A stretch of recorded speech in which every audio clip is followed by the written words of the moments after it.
성전에서 말씀을 전하고 계신 예수님 앞으로 서기관과 바리새인들이 가늠하다 현장에서 잡힌 여인을 데리고 왔습니다.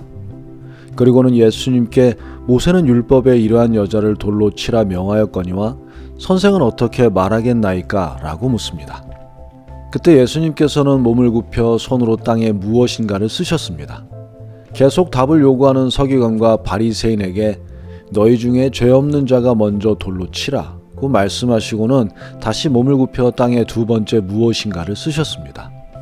여러분들도 아시는 대로 죄책감을 느낀 서기관과 바리새인들이 다 떠난 것을 보시고 나도 너를 정죄하지 아니하노니 가서 다시는 죄를 범하지 말라고 말씀하셨습니다. 예수님께서 땅에 쓰신 그 두 가지 글이 그 여인을 용서하신 이유와 관계가 있는 것이 분명한데 과연 예수님께서 쓰신 그 두 가지 글은 무엇이었을까요? 대충 짐작으로 그 답을 찾는 것이 아니라 성경에 기록된 하나님의 성품을 토대로 성경적이라고 할 만한 답을 찾아보겠습니다. 구약시대에는 사람이 하나님께 죄를 지었을 때 동물을 대신 희생해서 하나님께 제사를 드리면 그 죄를 용서받게 됩니다. 그런데 하나님께 제사를 드려 용서받을 기회조차 주지 않는 반드시 죽임을 당해야 할 죄가 몇 가지 있는데 그 중에 하나가 음행입니다. 예수님 앞으로 끌려온 여인이 바로 그 절대 용서받을 수 없는 음행이라는 죄를 지은 거죠. 그 현장에 있었던 모든 사람들은 그 여인이 반드시 돌에 맞아 죽게 될 것이라고 확신했을 것입니다. 왜냐하면 그 법은 하나님께서 모세를 통해 이스라엘 모든 사람들에게 주신 율법이니까요. 그 누가 하나님께서 정하신 법을 어길 수 있겠어요. 그런데 그 율법을 예수님께서 깨트리신 거예요. 예수님은 성경에 기록된 대로 하나님 바로 그분이세요. 그 말은 하나님이신 예수님께서 자신이 정하신 율법을 스스로 깨트리셨다는 말이 됩니다. 과연 하나님의 성품 중 무엇이 예수님으로 하여금 자신이 정한 율법을 깨트리시게 한 것일까요? 마태복음에 바리새인들이 예수님께 이혼에 관해 묻는 말씀이 있습니다. 예수님께서는 하나님이 짝지어 주신 것을 사람이 나누지 못할지니라 라고 말씀하십니다. 다시 말해 어떤 경우에도 이혼할 수 없다는 뜻이죠. 그러자 바리새인들이 그러면 어찌하여 모세는 이혼 증서를 주어서 버리라 명하였나이까? 라고 예수님께 묻습니다. 구약시대에는 음행을 한 경우 외에는 이혼의 이유가 되지 못했습니다. 그런데 모세는 음행한 이유가 아니더라도 남편이 이혼 증서를 아내에게서 주어서 버릴 수 있게 해준 것입니다. 하나님의 법을 모세가 깨트린 거죠. 이 문제에 대해 예수님께서 이렇게 대답하십니다.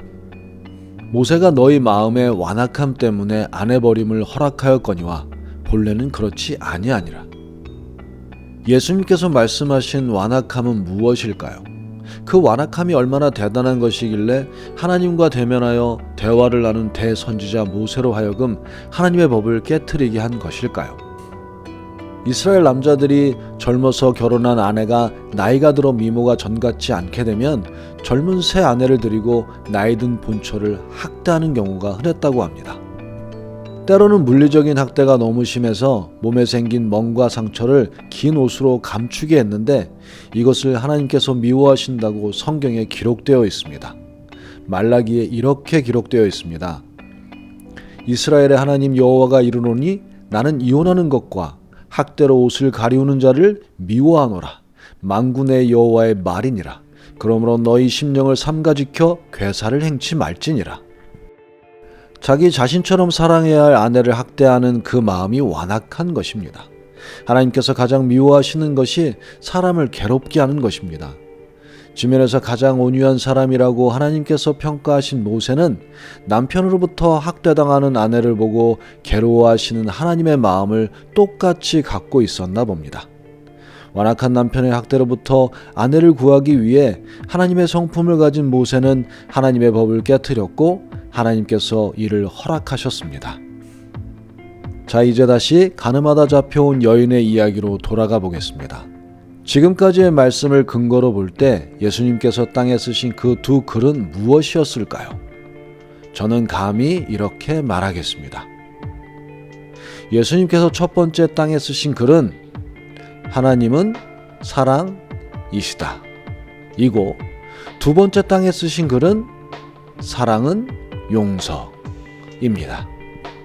즉 하나님은 용서이시라는 말이 됩니다. 사실 이 여인은 용서받을 수밖에 없는 큰 이유를 가지고 있습니다.